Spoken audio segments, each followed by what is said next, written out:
आमचं म्हणणं असं होतं की FIR मध्ये सेक्शन लावलेले आहेत ते सर्व बेलेबल सेक्शन्स आहेत आणि पोलिसांनी नंतर एक नॉन बेलेबल सेक्शन ॲप्लिकेबल केलेला आहे, लावला आहे त्याच्यामध्ये, जो त्याला ॲप्लिकेबल होत नाही।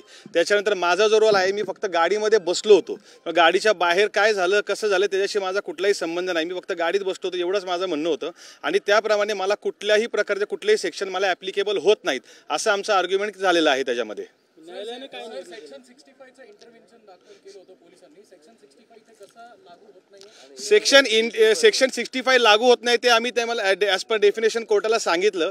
त्याच्यामध्ये कोर्टाने आर्ग्युमेंट आमच्या धरून सरकारी वकील धरून 1 दिवस उद्यापर्यंत पोलीस कस्टडी दिलेली आहे। त्याच्यामध्ये FIR मध्ये सुरुवातीला सर्व सेक्शन जे होते ते बेलेबल लावले होते, त्यानंतर या ऑफेन्सला सिरियसनेस देण्यासाठी त्यांनी एक सेक्शन 65 जो आहे तो नॉन बेलेबल सेक्शन ॲड केला आहे। त्याच्यामध्ये आमचं कोर्टाला हे म्हणणं होतं की सेक्शन 65 हा लागत नाहीये, त्यामुळे आमचा PCR करावा आणि आम्हाला जामीन देण्यात यावा। त्याचप्रमाणे हा आरोपी काल स्वतः वडिलांबरोबर जाऊन स्वतः पोलीस स्टेशनला हजर झालेला आहे। त्याचप्रमाणे आमचं म्हणणं असं होतं की त्याच्यामध्ये अरेस्टचे जे ग्राउंड्स आहेत, जे रिटर्न दिले पाहिजे ते देखील आम्हाला दिलेले नव्हते, त्यामुळे त्याचा कॉन्स्टिट्यूशनल राईट व्हायोलेट झालेला आहे। या मुद्द्यावर देखील आम्ही आर्ग्युमेंट केलेला आहे आणि अशा सिच्युएशनमध्ये की माझा रोल जो आहे तो फक्त गाडीत बसलेला होता, मी गाडीतनं बाहेर देखील उतरलेलो नव्हतो, त्यामुळे कुठलेही सेक्शन्स मला ॲप्लिकेबल होत नाहीत।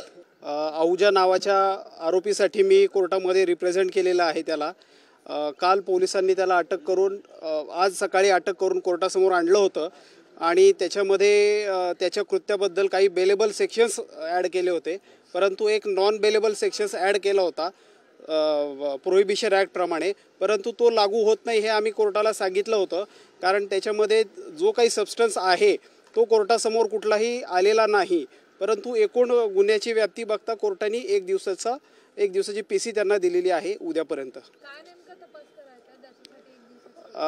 त्याच्यामध्ये कोर्टाने असं घेतलं की ऑफेन्स थोडासा सिरियस नेचर आहे आणि त्याची गाडी जप्त वगैरे करायची आहे असं कोर्टाने एक घेतलेलं आहे।